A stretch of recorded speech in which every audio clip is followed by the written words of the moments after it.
Bienvenidas y bienvenidos a su programa, ya lo dijo la Corte, en el cual analizamos los fallos emblemáticos, las sentencias más relevantes del Tribunal Constitucional de México. En esta ocasión vamos a platicar con nuestros invitados del Amparo Directo en Revisión 67/2016, que es una sentencia de la Suprema Corte que nos va a permitir reflexionar, analizar, comentar cuestiones vinculadas con un proceso penal que deriva de un asunto, pues de una divergencia, digamos, de puntos de vista de dos progenitores sobre el destino, la custodia, las visitas sobre un menor de edad. Y una historia procesal interesante porque involucra pues diversos procesos que convergen al final en una vía penal que tienen que ver con el traslado del menor a el territorio de los Estados Unidos de América, su regreso a México, decisiones de tribunales extranjeros, decisiones de tribunales mexicanos, en fin. Ya nos lo van a contar nuestros invitados con mucho detalle, pero pues aquí está el tema del día de hoy en Ya lo dijo la Corte, y para entenderlo y analizarlo a fondo, le doy la bienvenida al programa a Gabriela Cortés. Gabriela, bienvenida a tu programa Ya lo dijo la Corte. Gracias, Miguel. Un gusto tenerte aquí, y también le doy la bienvenida al programa a Jorge Vázquez. Jorge, un gusto recibirte en tu programa Ya lo dijo la Corte, bienvenido. Muchas gracias, el gusto es mío. Pues empezamos contigo, Jorge. Cuéntanos, pues, ¿cuáles son los hechos que dan lugar al surgimiento del caso y cómo es que, pues, en toda esta convergencia que no es sencilla, de procesos, de denuncias, de demandas, de ires y venires a Estados Unidos, es que llega el caso finalmente a nuestra Suprema Corte? Jorge, si fueras tan amable. Sí, con mucho gusto. En el año 2012, el progenitor de un menor de edad, que en ese entonces tiene 3 años, 5 meses, lo traslada de México a Estados Unidos. Más adelante, bueno, precisaremos quizá algunos detalles jurídicos, pero digamos el aspecto fáctico central es precisamente este traslado. En el Código Penal Federal, el artículo 366 cuarter establece como delito contra la libertad personal que el progenitor o progenitora traslade sin consentimiento de quien pueda otorgarlo a un menor de edad del territorio nacional al extranjero, cuando tenga como propósito evitar que conviva con este. Este es un delito que se persigue a petición de parte.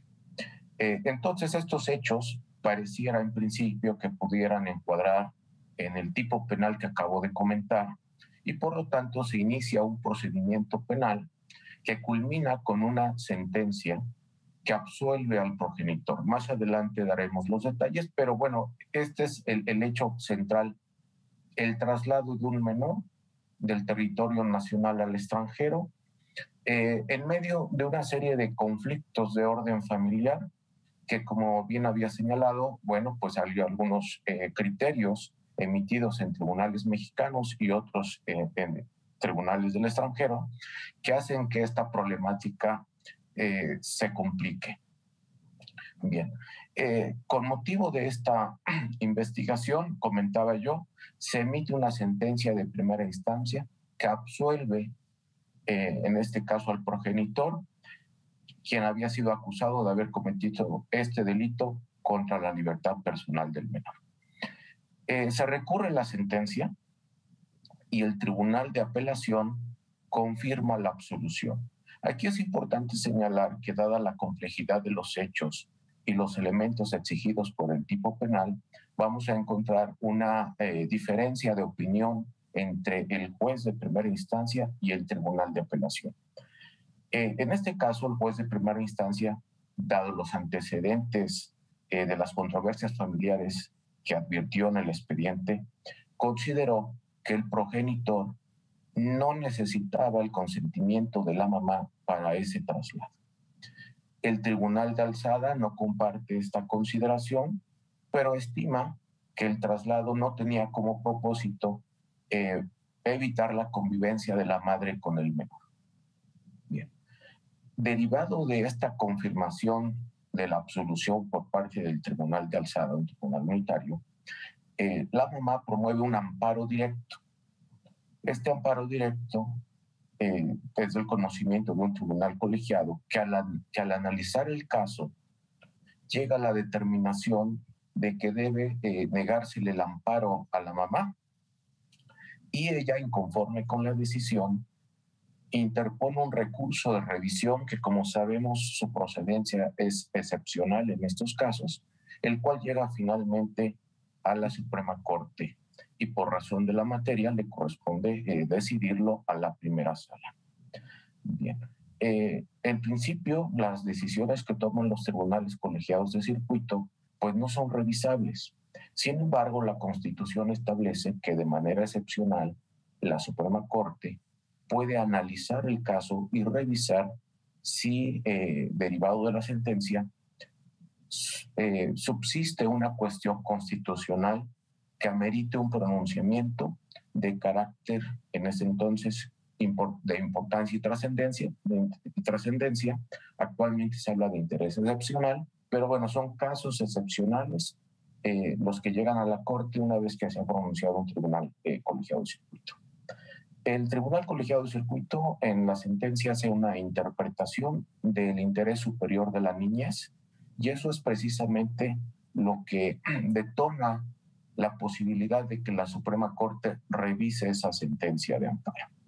En términos generales, los antecedentes entonces procesales son los que acabo de comentar. Hay muchos detalles que vamos a tener que tomar en cuenta para analizar el caso, pero me gustaría con eso, si no hay inconveniente, dar entrada a lo que viene siendo el estudio del caso ahora sí. Claro, claro, gracias, Jorge. Oye, una precisión nada más para entender el contexto. El papá se lleva al niño en un momento dado a Estados Unidos, que es lo que efectivamente, como narras, detona el proceso penal.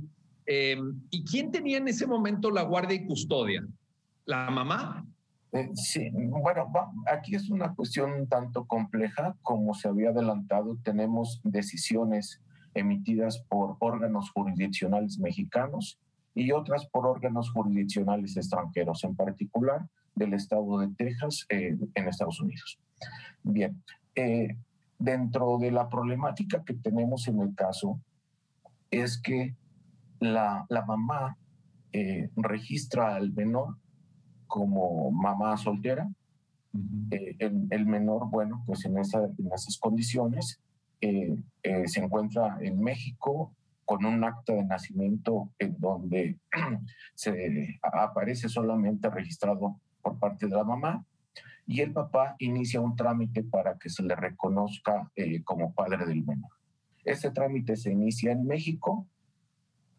Es difícil localizar a la madre, no se logra su emplazamiento, se publican algunos edictos, que en estos casos es como se puede lograr llamar a juicio a una persona cuyo domicilio se desconoce, pero también a la par se inicia un procedimiento en los Estados Unidos de América, en donde también el papá solicita el reconocimiento de la paternidad.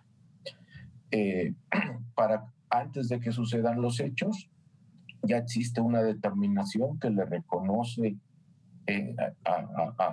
al señor el carácter de progenitor, un registro ya del menor como hijo de los dos, de tal suerte que aquí lo importante es que a la par que están emitiéndose decisiones en México y en Estados Unidos, nos vamos a encontrar con ciertos conflictos de interpretación para decidir precisamente si quien ejerce la patria potestad del menor es solamente la mamá o es compartida con el papá en función de las decisiones que se están tomando en el extranjero, ¿no? Entonces eso es un tema importante porque precisamente comentaba que en primera instancia se absuelve porque se consideró que no necesitaba el consentimiento, precisamente por una decisión que se emitió en los Estados Unidos, ¿no? Por otro lado, en México tenemos una decisión que dice que la mamá ejercía de manera exclusiva la potestad del menor. Ahí está la cuestión. Bueno, a ver, vamos contigo, Gabriela Cortés. Jorge nos comentaba y creo que es importante para dimensionar el alcance de esta sentencia específica de la Corte, pues la procedencia del recurso de revisión. Es decir, la materia, ¿no? Lo que queda para el análisis de la Corte.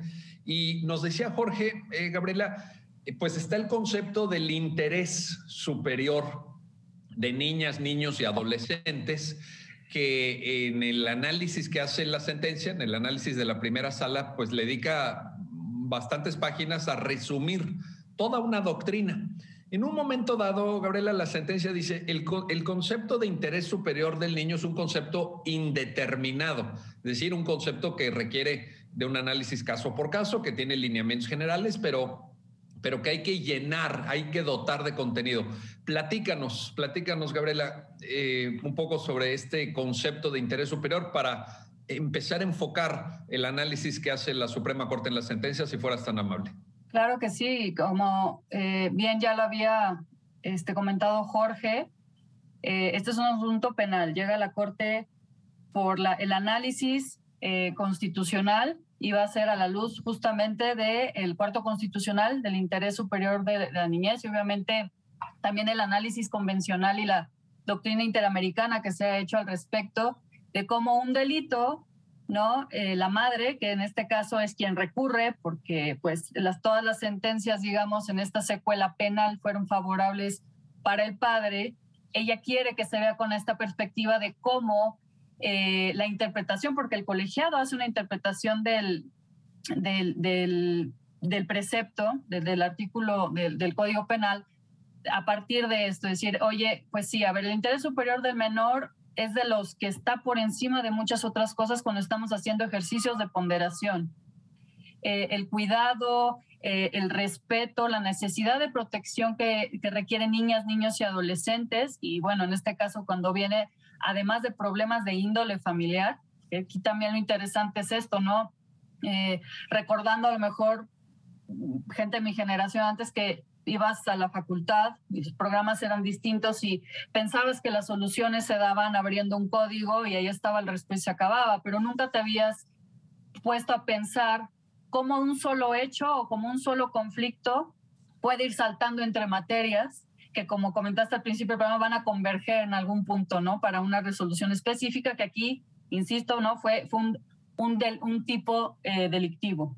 Entonces, este interés superior del menor que se tiene que analizar es ver precisamente que ellos estén resguardados, que estén protegidos en su integridad física, emocional, psicosexual, afectiva también, y no estén sufran en la medida de lo posible, lo menos, todos estos impactos que puede haber, tanto de intervenciones de la autoridad como hasta de los propios padres.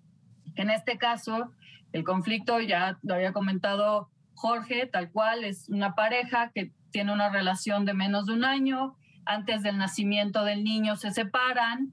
El niño nace en los Estados Unidos de América, se registra ahí sí como mexicano, pero él también tiene la nacionalidad americana. La madre con sus apellidos vuelve a México, vive con él. El padre busca este reconocimiento de paternidad que inicia en México, a la par lo hace en Estados Unidos. En Estados Unidos se le da una respuesta más rápida, ya con prueba de ADN, etcétera.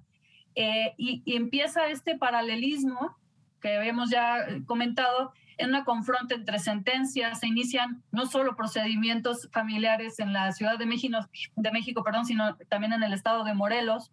Entonces, también a nivel nacional estaban conociendo, digamos, de las mismas situaciones, dos tribunales del fuero común distintos, y eso complicaba las situaciones. Entonces, claro que las afectaciones que hubo hacia el menor, pues a lo mejor en un inicio viviendo solo con su madre, pero ya después en esta disputa de quién tenía la guarda y custodia, quién podía verlo, quién no, una vez que el padre logra, insisto, ese reconocimiento de paternidad, lo puede registrar, y en los Estados Unidos de América con un pasaporte americano ya con su apellido paterno, aquí en México no.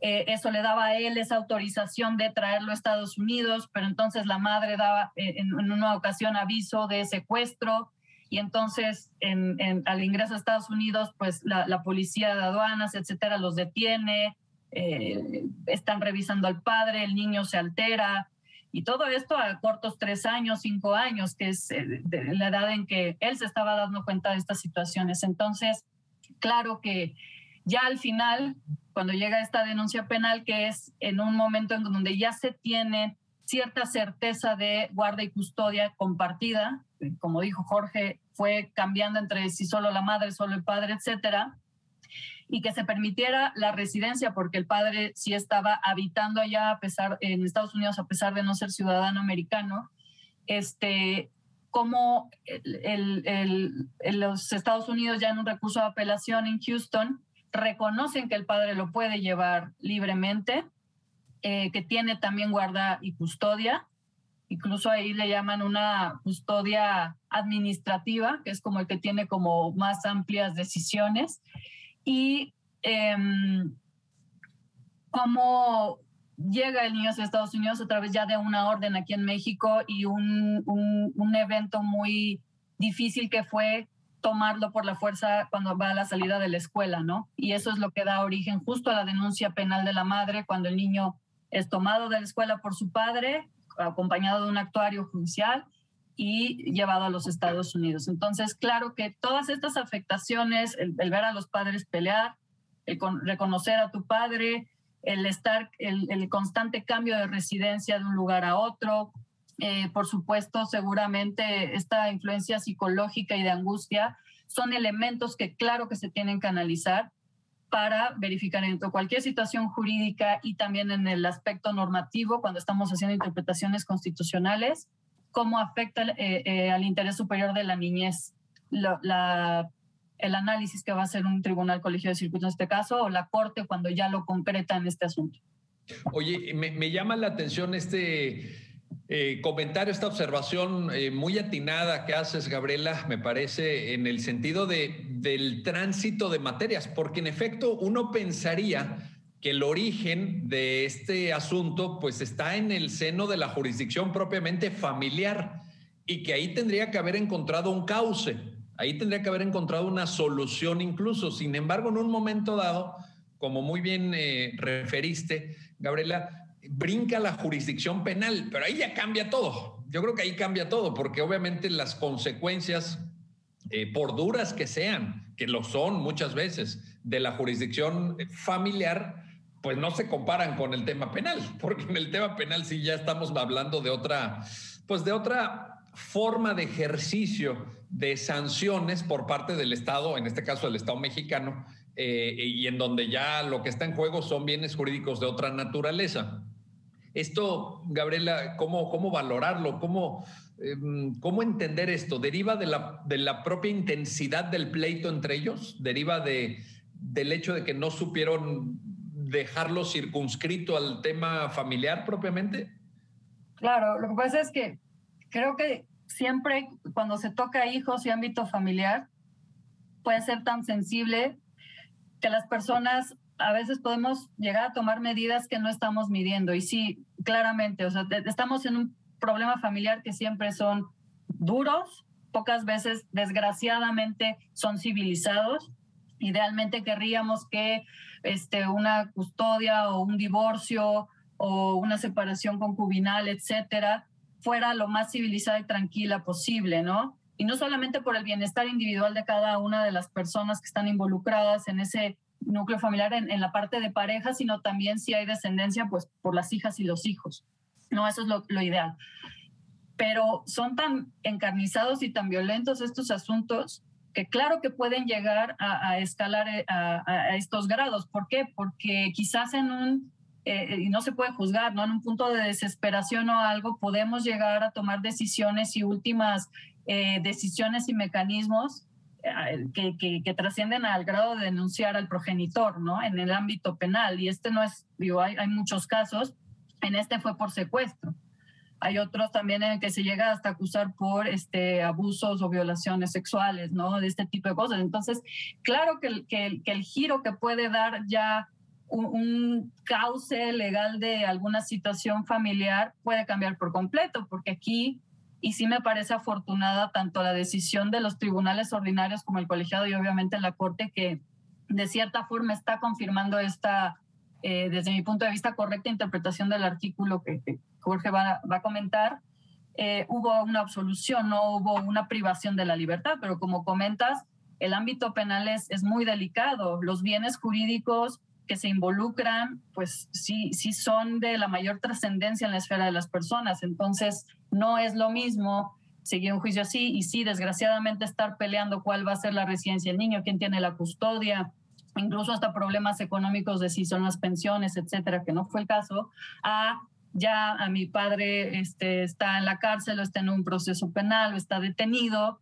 ¿no? Y de aquí a que decidimos si sí o si no, pues ya se está tocando en un punto muy sensible a la persona. Entonces, sí, a la par del proceso penal, además había un proceso ya de derecho internacional privado, que es propiamente la restitución internacional del menor, y que al final se decide que no había necesidad ni se habían violado los tiempos ni ninguna parte del convenio, digo, esto lo adelanto, sí. Y digamos, la parte de restitución no fue necesaria porque el padre válidamente lo podía hacer, pero sí, este punto que tocas y que a mí me parece destacado y esencial es cómo una contienda familiar, de por sí difícil, si se agrega el ingrediente penal,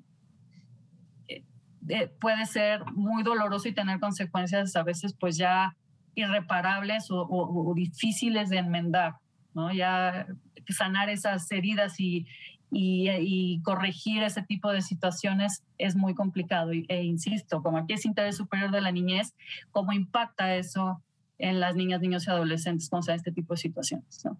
Y eso es a veces lo que no se mide. Eso es a veces que finalmente, pues a lo mejor entre adultos, pues puede haber diferencias, puede haber disputas, conflictos, es hasta cierto punto natural, pues los casos se multiplican. Pero cuando están involucrados menores es muy delicado. Yo creo que ahí a veces se nos va de la mano el conflicto. En fin, habría mucho por platicar en este punto. Vamos a hacer una pausa, no se vayan, regresamos enseguida para continuar con la conversación y el análisis que están haciendo nuestros invitados de este amparo directo en revisión 67-2016. Y esta problemática, ya lo ven, por un lado de derecho de familia, de un litigio familiar o de varias causas familiares, pero que ya escala, que ya sube hasta el ámbito penal. No se vayan, regresamos enseguida.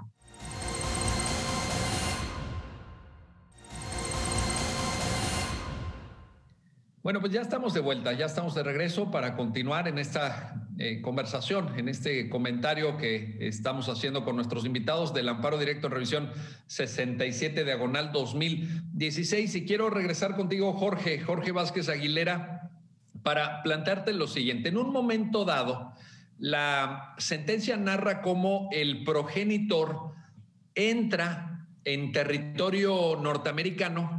Al parecer había un aviso preventivo de secuestro, de sustracción internacional del menor, y en la aduana, en el cruce migratorio, lo detienen y es objeto de una revisión, etcétera.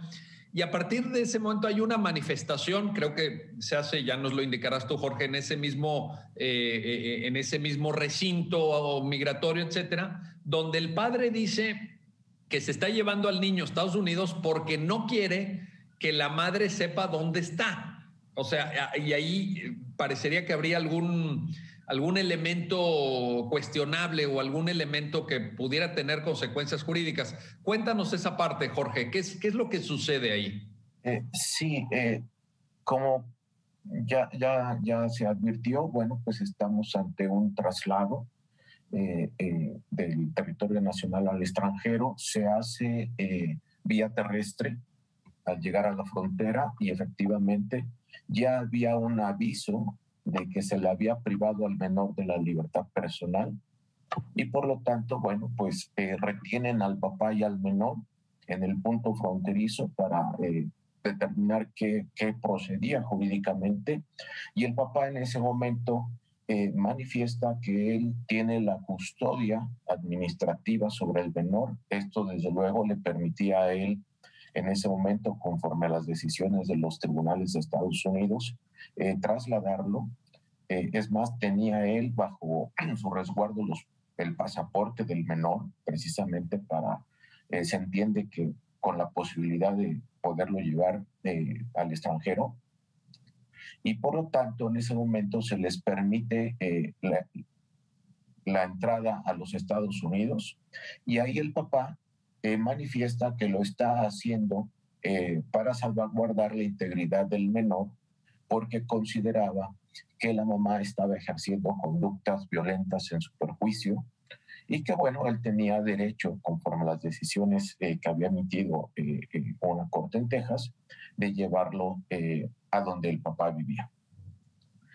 Esto, desde luego, permite que él entre y de inmediato solicita una orden de restricción, precisamente para que la mamá no pudiera tener contacto con el menor. Y para esto, él emite una declaración jurada en donde efectivamente hace este tipo de manifestaciones. Y va a ser un ingrediente importantísimo para el análisis penal del caso, porque como adelantaba, uno de los elementos de la descripción legal del hecho constitutivo de este delito es que se tenga el propósito de evitar la convivencia con quien en ese entonces ejercía la patria potestad.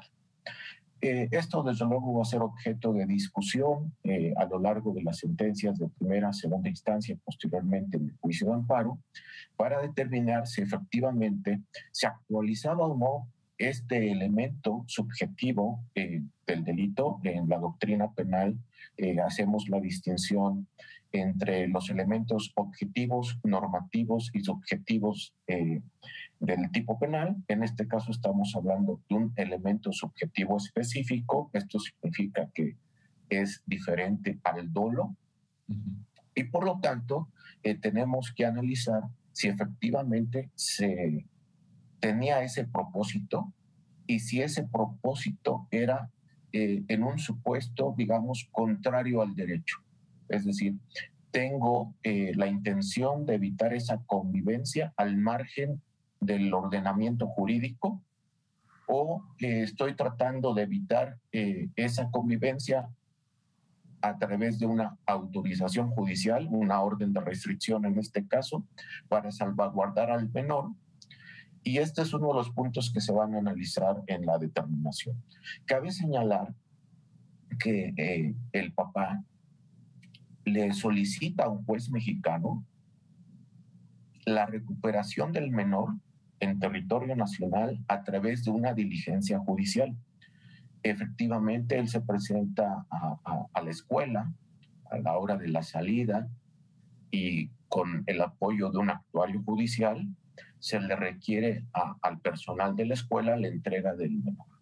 Y desde luego esto motiva, digamos, un hecho hasta cierto punto violento, pero llevado a cabo con una orden judicial.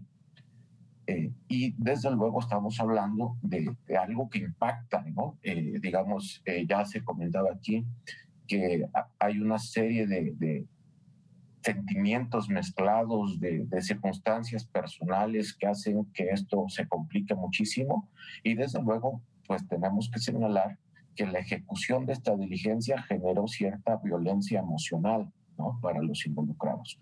Pero desde el traslado estamos hablando de una orden del juez que indica que se puede utilizar la fuerza pública para la recuperación del menor, y posteriormente ya en Estados Unidos una orden de restricción para evitar que la mamá se acerque al menor, pero que también tiene, digamos, un ropaje jurídico, ¿no? Que uno de los temas que se discutían en el caso era si se había actuado de propia mano o no, que es una cuestión que nosotros sabemos nuestra Constitución prohíbe, y que bueno, pues se tuvo que desglosar en el caso concreto si estábamos ante una actuación de propia mano. Y también, desde luego, lo que se comentaba, si esta manifestación de tratar de evitar esa convivencia podía actualizar o no ese elemento subjetivo del tipo, que tiene una connotación, desde luego, contraria a derecho, en el sentido de que en la intención del sujeto no debe de tener un respaldo jurídico.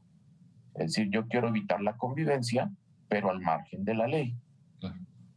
Ahí está la cuestión. Ahora, Gabriela, regreso contigo. A ver, Una de las lecturas que se podría dar, yo cuando iba leyendo la sentencia pensaba, pues a lo mejor alguno de los dos progenitores son nacionales de los Estados Unidos de Norteamérica, porque pues está el tema de la residencia, del nacimiento que tú misma apuntabas, está el tema de los traslados a territorio, en este caso de Texas, del estado de Texas en Estados Unidos. Sin embargo, se trata de dos personas que no tienen residencia permanente en Estados Unidos. Hay una mención ahí sobre el estatuto migratorio. No hay alguna razón desde el punto de vista migratorio para que estas personas estén de manera permanente, legalmente, desde el punto de vista legal, obviamente, en territorio norteamericano. Y esto hace, creo, que también sea un poco diferente o añade, pues, un ingrediente. Te lo quiero plantear, Gabriela, porque es diferente a cuando existe un matrimonio, digamos, binacional, donde uno de los dos es, digamos, tiene la nacionalidad americana, puede residir por estatuto migratorio de manera permanente en Estados Unidos, pero aquí no. Aquí se da una cosa muy curiosa en donde, pues supongo yo que se trata de personas que tenían recursos financieros, económicos suficientes para tener casa en Estados Unidos. Aquí también en el Estado de México, en la Ciudad de México, parece que había, en fin, varias posibilidades en donde ellos podían estar habitando. Y te pido, Gabriela, en ese sentido un comentario sobre esto. ¿Qué tan trascendente fue al final para la solución o el punto de vista de que ellos no podían residir de manera permanente en Estados Unidos? Sí, creo que sí fue un elemento importante, como señalas, ¿no? Es lo mismo una restitución internacional de menor cuando uno de los padres es extranjero, ¿no? O tiene la nacionalidad y tiene, por supuesto, la ciudadanía y puede residir en otro país, ¿no? O cuando se hace la vida familiar a lo mejor en ese país y hay acuerdos, como hemos visto en otros asuntos, en que madre o padre mexicano deciden venir de visita a México por un tiempo limitado y que después de rebasado, digamos, el tiempo razonable por el que iban a estar fuera, bueno, pues ya podríamos presumir una sustracción internacional de menores, ¿no? Por uno, y empieza este conflicto también a través de consulados y las ministerios o secretarías de Relaciones Exteriores para arreglar este tipo de conflictos. Aquí efectivamente la pareja se conoce en Estados Unidos y lo que pudimos advertir de las sentencias y el expediente, ambos al momento de tener esta breve vida de pareja estaban residiendo o vivían al menos, estaban en Estados Unidos, ¿no? Entonces, al grado que cuando ella se embaraza, el niño nace allá, nace en Houston, y por eso el niño sí tiene el pasaporte americano y tiene acta de nacimiento americana.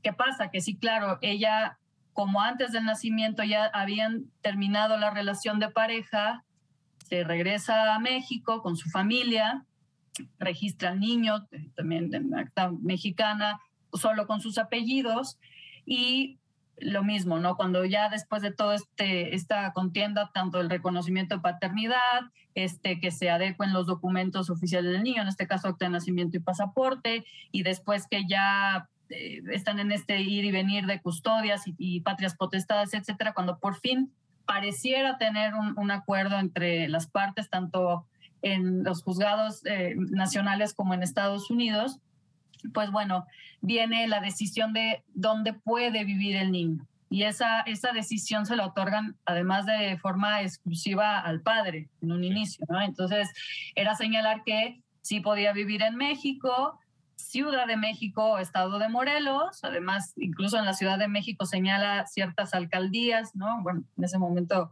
delegaciones, ahora alcaldías, donde podía estar el niño, etcétera.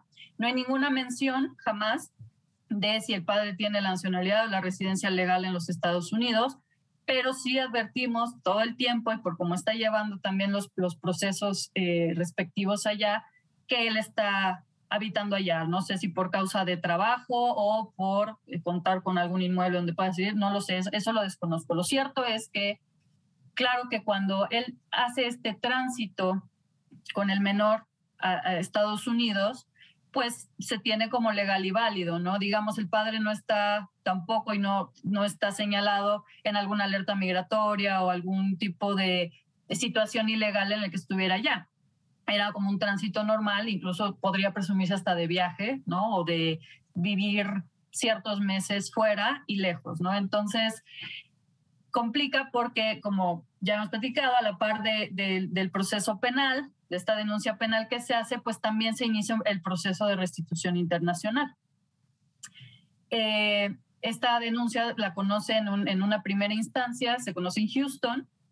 Esa primera instancia en Houston determina que efectivamente, aunque el niño tiene pasaporte americano, etc., ninguno de los padres es americano, ninguno de los padres ha demostrado una residencia permanente, entonces que como no tiene el niño ningún vínculo o ninguna raíz profunda, además por su edad, en los Estados Unidos mexicanos, él no veía el por qué tenía que permanecer allí, que debía regresarse a México, donde además los padres habían acordado que es donde iba a ser residencia principal del niño, digamos en un inicio, ¿no? Antes de que se complicaran más las cosas. Entonces, el padre que hace apela a esta decisión, la eleva a un tribunal de alzada también en Houston, y ahí lo que se decide es un tema interesante, porque también podemos encontrar hasta problemas de traducción y de conceptualización de, no sé, conceptos norteamericanos o estadounidenses sobre lo que es una residencia, ¿no? Había una confusión en un problema de si es residencia primaria o residencia habitual.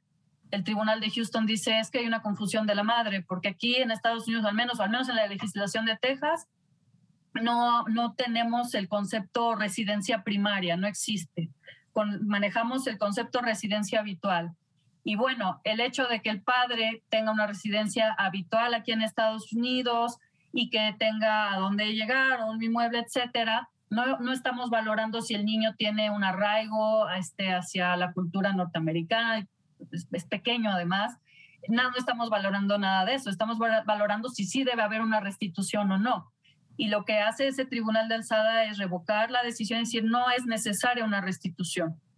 Está con el padre, que es mexicano, que entendemos hará después vida en México, salvo que cambie la situación, pero por el momento no procede esa restitución internacional, ¿no? Ambos son mexicanos y están en tránsito, entonces no ha lugar a eso y se revoca. Entonces, digamos, ahí muere hasta donde quedó ese trámite de restitución internacional, reconociendo esas dos cosas. Primero, que son mexicanos ambos, que aparentemente su residencia habitual, ¿no? Aclarando el concepto, era en México y que se encontraba en Texas con su padre, pues por cualquier otra situación que no ameritaba ya ese trámite de derecho internacional privado.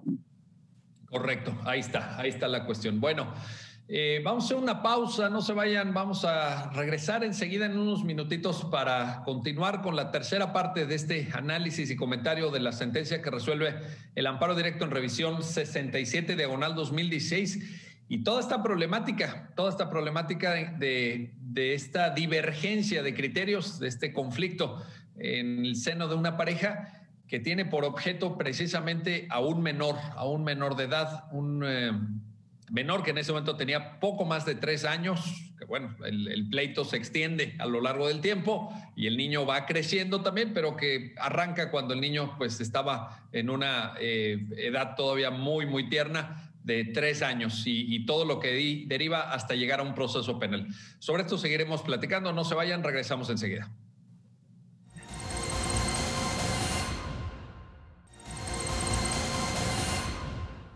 Ya estamos de vuelta, ya estamos de regreso para la tercera parte de esta conversación con nuestros invitados sobre el amparo directo en revisión 67/2016. Y quiero regresar contigo, Jorge Vázquez, para plantarte lo siguiente. A ver, si el tema del interés superior hubiera sido obsequiado, digamos, considerado por parte de la Corte, ¿para qué efecto sería? ¿Sería para el efecto, Jorge, de que se escuchara al niño? Porque aparentemente la madre lo que argumenta es eso, es que el interés superior involucra en términos de la jurisprudencia que los menores sean escuchados. En este caso hubo un juez que dijo que no porque se podía victimizar o poner en una tensión psicológica al propio menor. no se decidió escucharlo. El menor, pues como ya dije, tenía 3 años. ¿Esto es relevante o no? ¿Qué sucede ahí, Jorge, con ese asunto, por favor? Sí, con gusto. Uno de los planteamientos para que el caso llegara a la Corte fue que la interpretación del interés superior de la niñez por parte del colegiado había sido desacertada. Y bueno, pues la sala, al revisar precisamente el contenido de esta determinación, pues llega a la conclusión de que este interés superior del menor fue correctamente interpretado y aplicado en el caso concreto. ¿Qué era lo que decía la mamá en concreto? Por un lado, que el menor debió de haber sido escuchado durante el proceso penal, que debieron de haberse recabado de oficio unas pruebas, en particular el testimonio de quienes acompañaron al papá durante el traslado, y finalmente que el bien jurídico tutelado por el tipo penal se había visto limitado al soslayar el derecho del menor a una vida libre de violencia.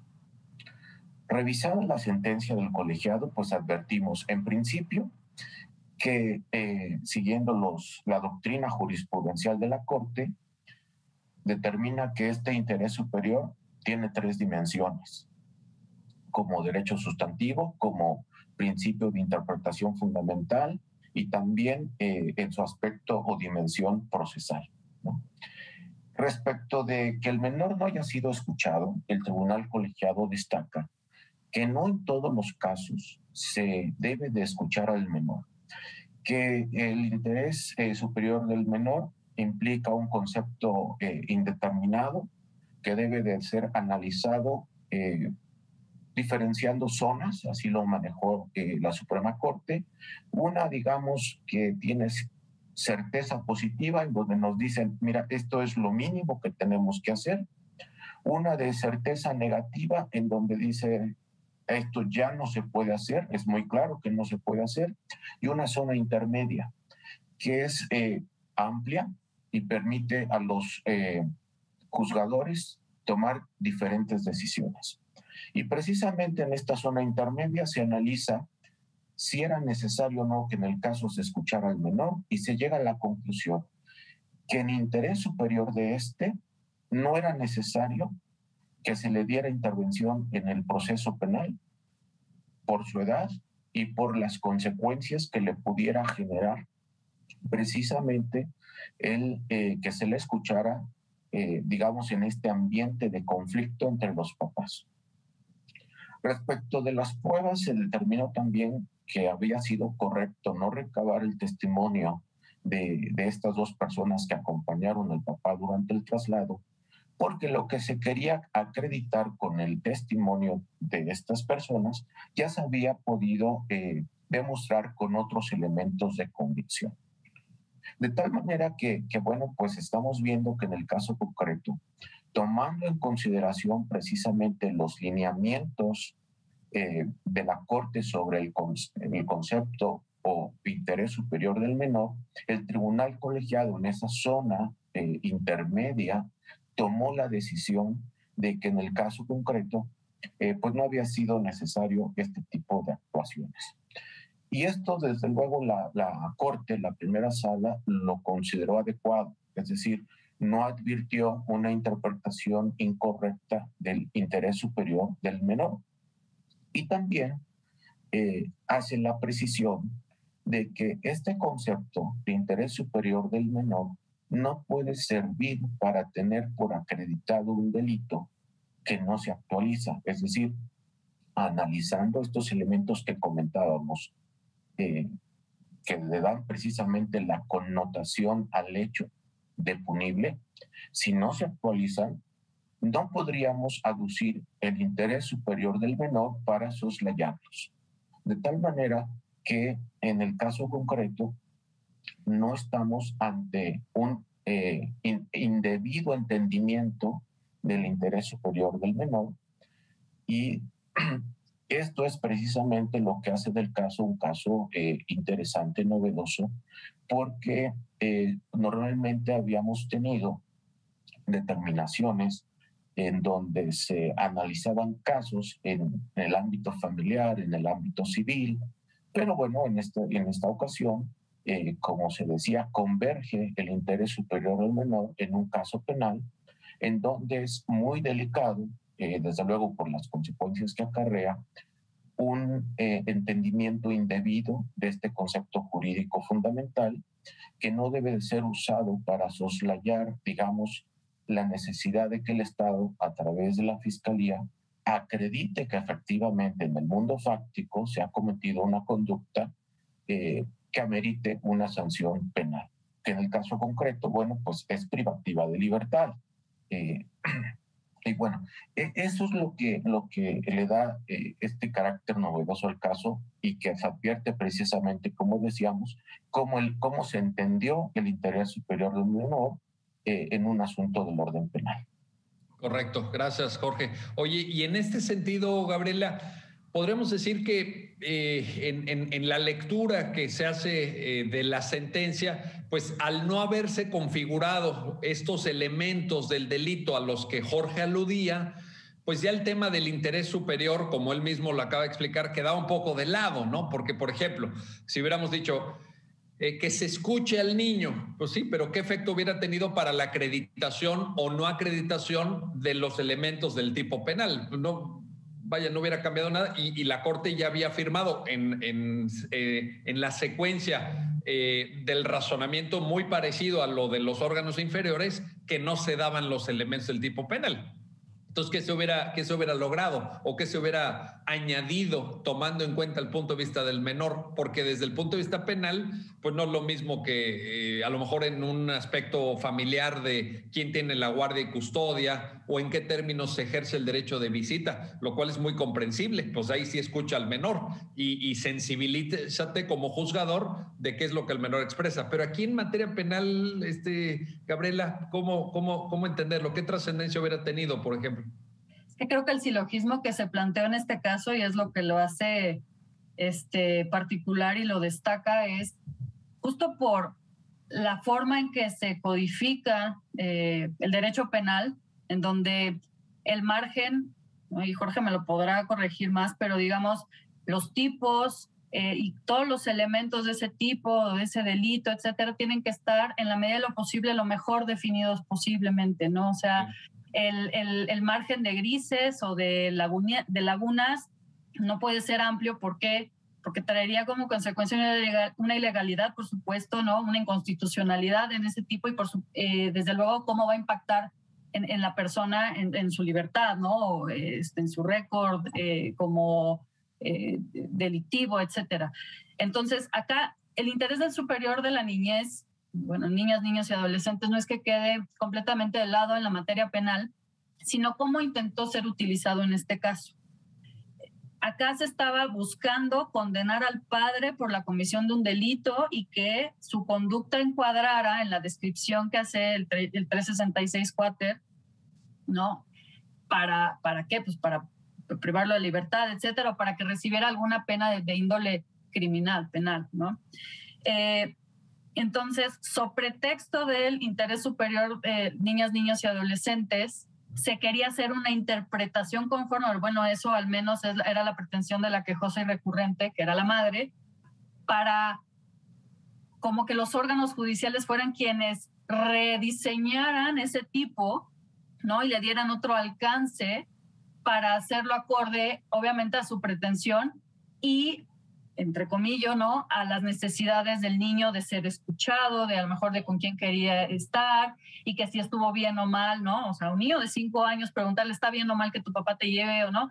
Entonces, sí me parece una construcción curiosa y quizás tramposa de cómo queremos hacer que un delito en una interpretación conforme o constitucional se adecue a mi necesidad, que es recuperar a mi hijo, y desde luego perjudique a una persona. Y además, en derecho penal lo que normalmente sucede es las personas señalan una interpretación o una inconstitucionalidad de un delito claramente para buscar lo favorable a su persona, no encontrar justo a estas lagunas o estos huecos que serían completamente inconstitucionales e ilegales por no adecuarse a lo mejor a la conducta o por ser muy amplios los requisitos, no lo sé, ¿no? Entonces se busca eso para que a mi favor y lograr, en su caso, la libertad o no ser condenado a lo mejor con una pena alternativa, ¿no?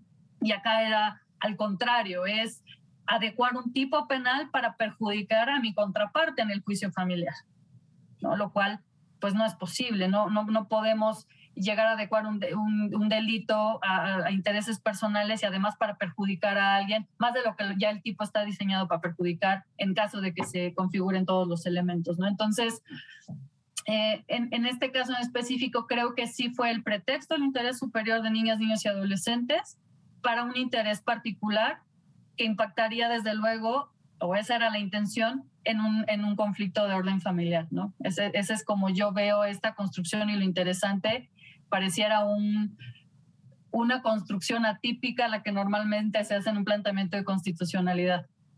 Ciertamente, ciertamente. Y bueno, pues ahí está también el criterio de la Corte al resolver el caso, en efecto. Ahora, Jorge, para concluir, tenemos que ir ya terminando el programa, pero no quiero dejar de plantearte tú como estudioso, como experto, como especialista que eres en derecho penal.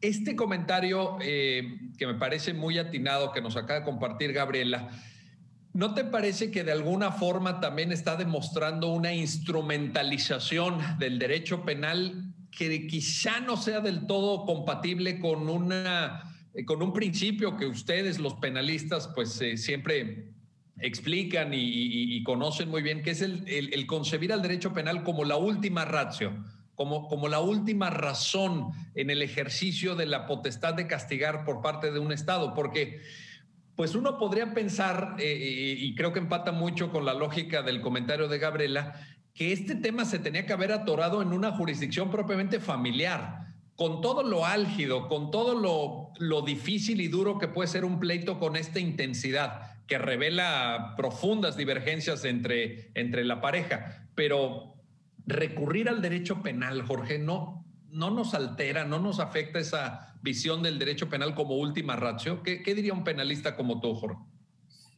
Sí, mira, desde luego que tenemos que rechazar esta instrumentalización. El derecho penal pues debe ser visto como una última solución, agotar otro tipo de instancias. Desafortunadamente, bueno, pues aquí estamos hablando de este caso en particular, que desde luego vemos que no se logró una solución en el ámbito familiar, pero además es importante señalar que esta instrumentalización también tiene detrás la posibilidad, por ejemplo, que como sanción penal el legislador prevé la pérdida de la patria potestad, es decir, además de las sanciones privativas de libertad, la pérdida de una patria potestad que desde luego si no se consiguió a través de la vía familiar, pues se podría conseguir a través de la vía penal. Entonces, esto de algún modo hace que sin tener seriedad en este tipo de asuntos, pues se busque una alternativa penal para solucionar un caso familiar, ¿no? Entonces tenemos que ser muy cuidadosos para detectar este tipo de conductas incorrectas, que es la instrumentalización de estos mecanismos que deben de ser excepcionales para solucionar un conflicto, ¿no? Y hacer ese análisis que mencionas, Jorge, con rigor, con mucho cuidado, porque en efecto, si falta un elemento y la propia sentencia lo explica, pues ya no se configura y ya la vía penal ya no es opción. Ya por ahí ya no avanzó, ¿verdad? Como muy bien lo señala la Corte.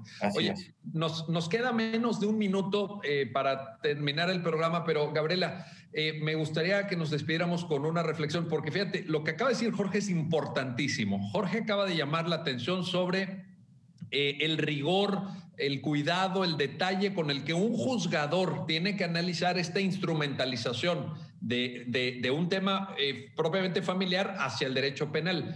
Pero yo te pregunto a manera de conclusión, Gabriela, ¿y los abogados? ¿No será que también de repente los abogados en una falta de ética optan por estas vías como una forma de presionar a la otra parte para lograr una negociación, para para amenazar con el garrote del derecho penal si es que las partes no se ponen de acuerdo. ¿Qué sucede con la abogacía, Gabriela? Efectivamente, sí considero, ya lo señalaron y así debe ser, ¿no? El derecho penal es última ratio, ¿no? Antes tenemos que haber agotado lo más posible para lograr, no sé, la solución del conflicto de la manera más pacífica, tranquila, que sea posible, ¿no? Entonces, sí, como dices, es como garrote, el decir, te voy a denunciar, ¿no? Te voy a ir al Ministerio Público y te voy a decir, claro que tiene un efecto intimidatorio, claro que tiene un efecto preocupante en las personas, porque nadie, primero por lo que implica estar sometido a un proceso penal, ¿no? O una denuncia, la molestia, lo invasivo, todo lo que puede acarrear, pero sobre todo si concluye de una forma en que sí pueda llegar a afectar ya definitivamente a esta persona, a lo mejor con una pena privativa, aunque sea de unos meses o de pocos años, finalmente ya hubo una afectación. Y además queda ese antecedente penal en la persona y que va a impactar a lo largo de su vida en muchas otras cosas. A lo mejor en su deseo de hacer de iniciar vida familiar con otra persona, ¿no? Y que está cargando eso, conseguir un trabajo, etcétera. Y todo porque fue instrumentalizado, fue utilizado como una artimaña, ¿sí? De los abogados, como un recurso quizás poco ético y sin medir las consecuencias a largo plazo, porque si la inmediata en este caso era evitar que le quitaran a la madre al niño y que el padre no estuviera, o sea, era afectar y lastimar a la otra persona, ya no solamente en lo jurídico, sino en lo personal, ¿no? Entonces, los abogados que utilizan este tipo de artimañas, pues sí tiene ahí un valor ético, incluso desde mi punto de vista, responsabilidad de acudir y denunciar quizás cosas nada más con el propósito de frenar o detener la situación un momento, ¿no? Pero al final se está a lo mejor haciendo una falsa acusación o como dirían en lo coloquial, un falso testimonio o señalamiento a una persona con un propósito de otro tipo, ¿no? En este caso, pues sí, de abogado, a lo mejor de honorarios, de ganar el caso, ¿no? Que es lo que interesa en la parte del litigio casi siempre. Entonces, sí tener cuidado y sí creo que sí se está incurriendo una responsabilidad importante cuando se hacen acusaciones que a lo mejor evidentemente serían falsas, ¿no? No se tienen todos los elementos para llevar a cabo esta acusación. Entonces sí me parece delicado y algo que tendría que cuidarse desde la formación jurídica en las escuelas de derecho, ¿no? Y después a lo largo de la vida profesional a través de otro tipo de controles. Ahí está la cuestión. Perfecto, Gabriela Cortés, Jorge Vázquez, gracias. Gracias a ambos por ayudarnos a entender esta sentencia, este caso que pues tiene su complejidad, ya lo vimos, tiene sus vericuetos, pero que fue resuelto, me parece que de la manera adecuada, correcta y con sustento jurídico por parte de la Suprema Corte. Gracias a ambos y gracias a usted que hace posible este programa, ya lo dijo la Corte, en el cual analizamos los fallos emblemáticos, las sentencias más relevantes del Tribunal Constitucional de México. Hasta pronto.